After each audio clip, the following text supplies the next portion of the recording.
Hi again. Um, I I'm here to talk about another mini arcade cab. Not a new one, but actually, if you've seen stuff on my channel before, you might remember that I at one point was talking about New Wave Toys and their Qbert arcade cabinet in their Replicade line.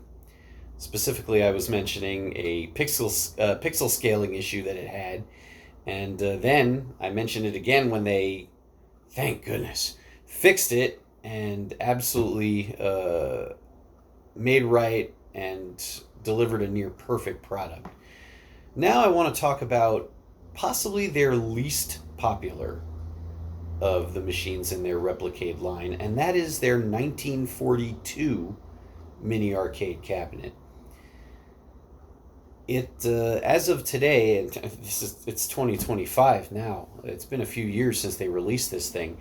As of now, it can be had on the secondhand market for almost the MSRP that they were charging for it, perhaps even less. And that's kind of unheard of in this space. So, why is it so not sought after? And I want to go ahead and talk about its niche but undeniable appeal and why I personally like it. So, let's go. Come with me as well. Okay, I have a few other of my cabs here for size comparison, but obviously nothing is going to compare to this behemoth. But next to it, I have their Qbert that I have talked about before, as well as the Japanese Astro City Mini V. And yeah, it's similar in size to many of the other mini cabs that have been put out over the time that they've been popular. So, anyway, let's get the bad out of the way first. Starting with the fact that, well, 1942 is definitely an important chapter in Capcom's history, but no one is going to remember this game as a true classic. You've got, enemies spawning in semi random places rather than, the levels being well designed. You've got a game that goes on far too long, consisting of levels that go on for far too long. The graphics are all right. They're fine. They look good for the day. Mostly you're just kind of looking at this ocean, though, with the occasional island here and there. Not much else. And, well, then there's the music. Or what passes for music. Really, I don't know what they were thinking.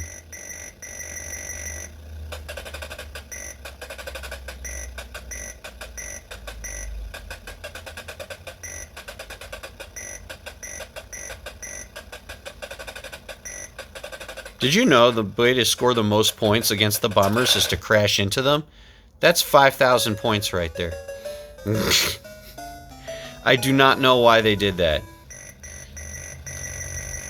Anyway, yeah, the soundtrack is not going to win any awards, obviously. And, sorry, it's kind of hard to play with one hand. I'll also mention the controls. They're not great. So, this lever that's built into the unit, it's not gated or micro-switched, so it just kind of smoothly moves all the way around, which makes finding the diagonals kind of difficult and makes it hard to play well. And then the buttons, they're really small and they're not clicky. They're not really comfortable to press, and that means it's kind of a problem in a game like this where you have to constantly mash the button. Generally, your finger will get tired within a couple of minutes, and it's not good. These controls are not good for the kind of game that it is. Folks have complained about the New Wave Toys built-in controls before, but for a game like Qbert, where, you know, you only use 4 directions. They're not that close to each other, and there aren't any buttons you need to press during gameplay. The stick works fine for that. Again, not really being gated, although you can feel the corners a little better on this one. It's not like super wide and open and it feels like a circle when you move it around. It's not like that. So for Q*bert it works, but for 1942 it's not great. But that's all the negative stuff I have to say about this cabinet, really. Now I'm going to start talking about the really positive stuff, which is pretty much everything else. Starting with the exterior and the design of it, which New Wave is just amazing at this stuff.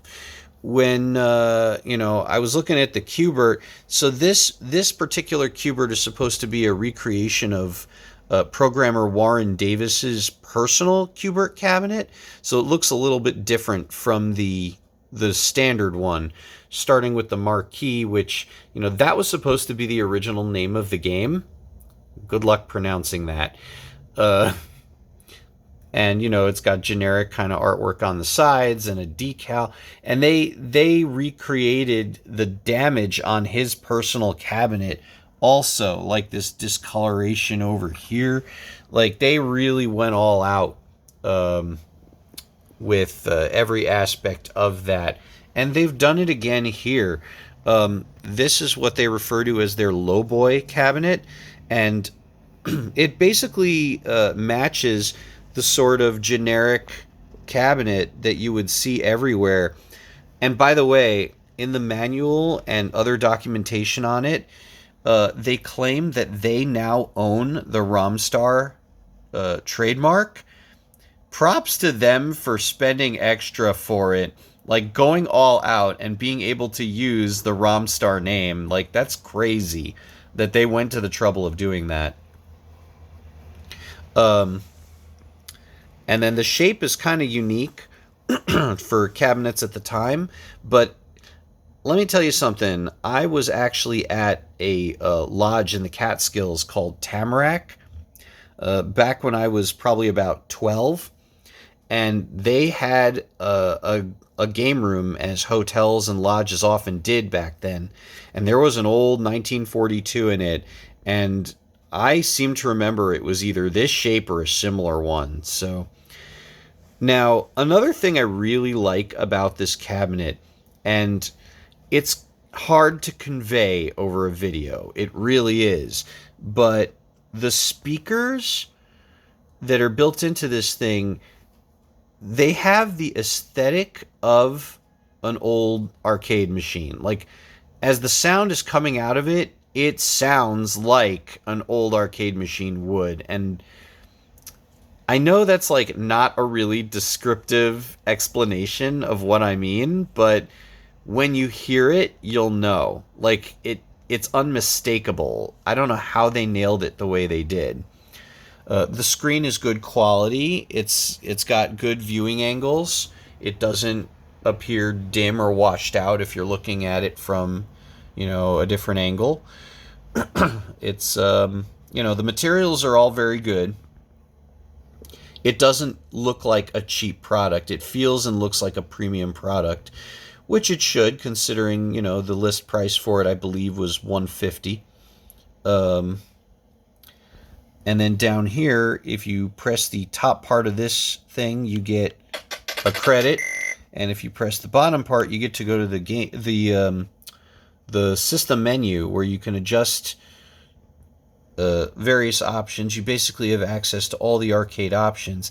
And then you have the best part of this, which is the ability to choose the far superior sequel to this game, 1943. 1943 is a legitimate classic game. It was made just a few years after 1942, and let me tell you, this game fixes every issue that 1942 had, and then some. It is a true classic. It plays very well, even all these years later. And it is just a game that I enjoy coming back to over and over again. There are many ways to play 1943 these days. It's part of Capcom Arcade Stadium, which came out recently. And I think it's even offered for free with that package. You don't have to pay for it. Plus, it was in several compilations dating back before that. So, not the least accessible game these days, but this is a really good way to play it. Except, you know, the built-in controls, not great, but in the box with every 1942 cabinet is something that fixes every issue with the built-in controls. This little 1943 branded arcade stick here. Obviously, it's got a wire on it, so you're not, you know, restricted to the little controls right in front of the cabinet. The joystick is a little bit larger, and it is fully micro-switched, so you can feel where the corners are, and it makes the game a whole lot easier to play. The buttons are larger, and they are also micro-switched, so you get this really nice, satisfying click every time you press them, and they're comfortable to use, so your hand will not get tired. Obviously, it's still very small. You can see my thumb and my pointer finger around the lever here. So you have to be okay with using a small joystick. But obviously, it's already bigger than this one. Now, you can play 2 players with, you know, one of these and this, but the USB ports will also accept certain other kinds of generic controllers, including other joysticks, USB controllers that New Wave Toys has sold or will sell in the future. So you can always expand and use 2 of them. Yeah, but this...